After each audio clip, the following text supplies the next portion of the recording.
Welcome to the tutorial for HandCraft Pro. I'll show you how to use the tool in Maya once you've downloaded and installed it. So I have Maya 2025 open with the David rig by Gabriel Salas, and I have the script editor right here.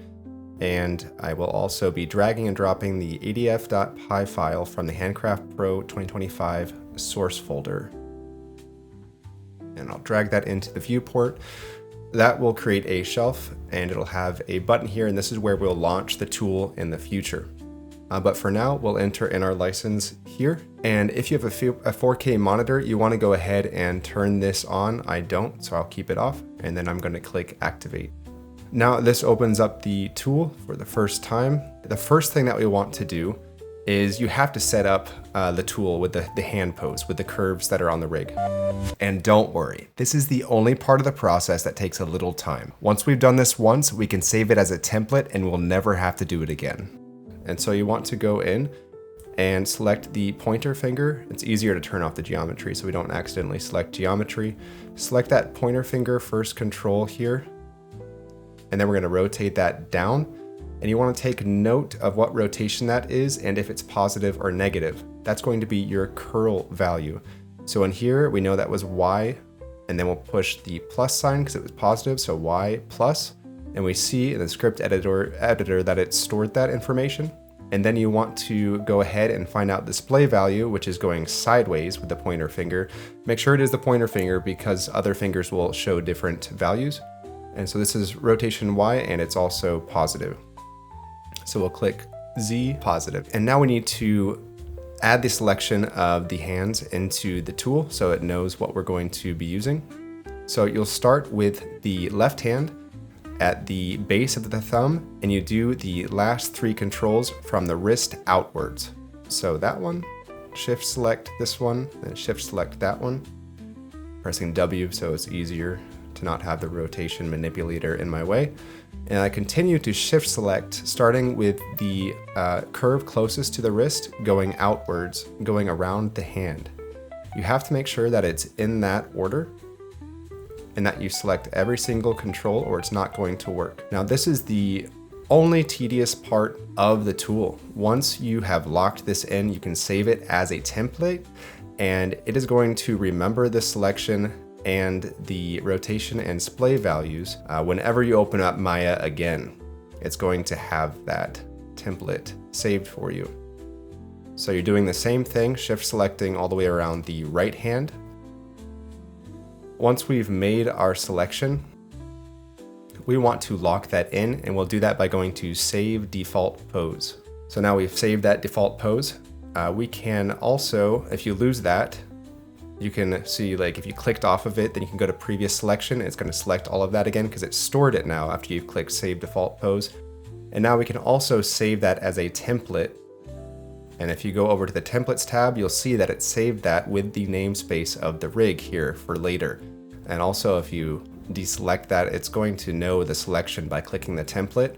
And you can also click Apply Pose. So say I've lost the pose completely, we're all messed up here. You can go and click Apply Pose, and that will fix that. It's the same thing for this Apply Pose button right here. And we are set to record.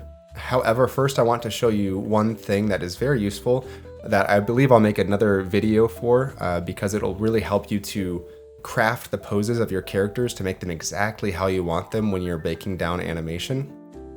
And so what you can do is you can create a zero pose or a default pose that the tool is going to remember and base all of its animation off of.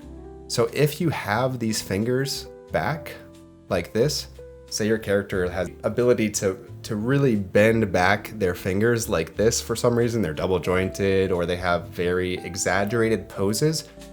If you want to get poses like this where they're arcing back, you kind of need to fight what the original zero pose of the rig might have been. See here we have an original zero pose where the fingers are curved. We want to make the zero pose a bit more straight and even backwards. And the tool is going to keep this information while it's adding in the animation. And so let me just make it pretty exaggerated here. so that you can see that comparison between the hands while the animation is happening. Okay, so I'm going to go to previous selection so we can select it all, and I'm going to save that as the default pose. So now that's stored with that kind of reverse bend in there. So when I go to record the animation, I'll go ahead and click this. And this pops up. You can move this out of the way. My camera came up on the other screen. Let me actually get this in a better spot so you can see what's happening.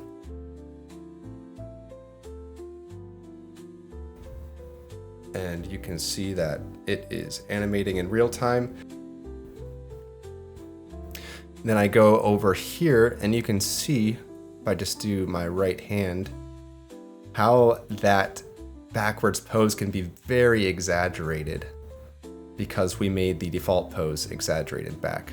Whereas if I do this left hand, the poses don't go as far back because the zero pose was more bent forwards.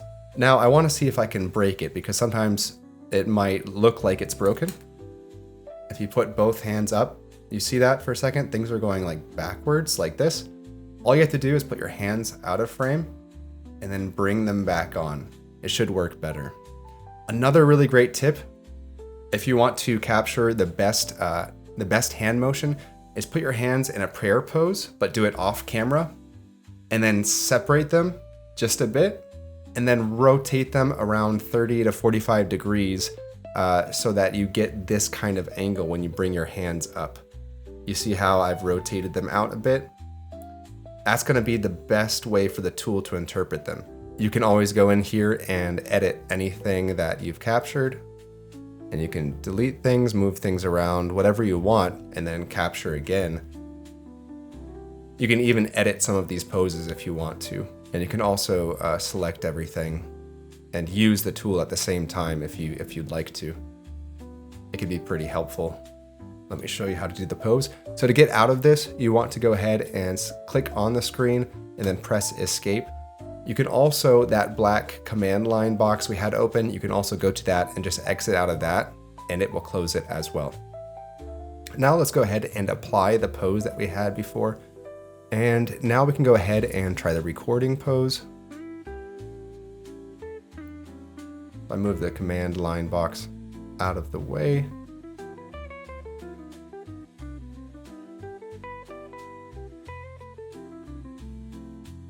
So right now, we're making a pose at frame 25. And the way to store that pose is to click off of that frame. So I clicked off of it, and now that frame is stored on 25. I'm gonna go right here to 166. Now I'm saving this one as a point. And now I'm saving this one as a peace sign. Remember to click off of it to save that pose. And then a 3. And we can just exit out of that. And again, you can go around in here and edit all of that while the saving pose is still open.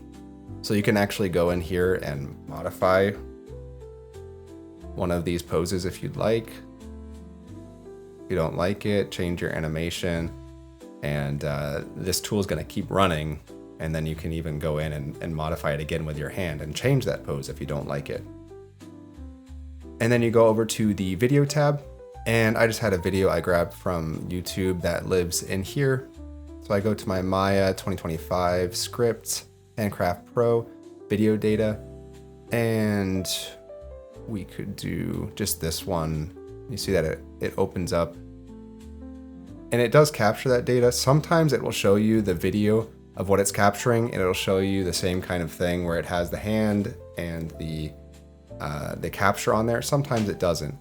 But we can see it captured because you click on capture data, and then you go to that same video data folder, and you will just go to this JSON file that is named the same as the video file, and you'll select that and you'll enter it into the data. Make sure that you do both of those steps. You have to do the video file and the data file, and then you can click apply to rig.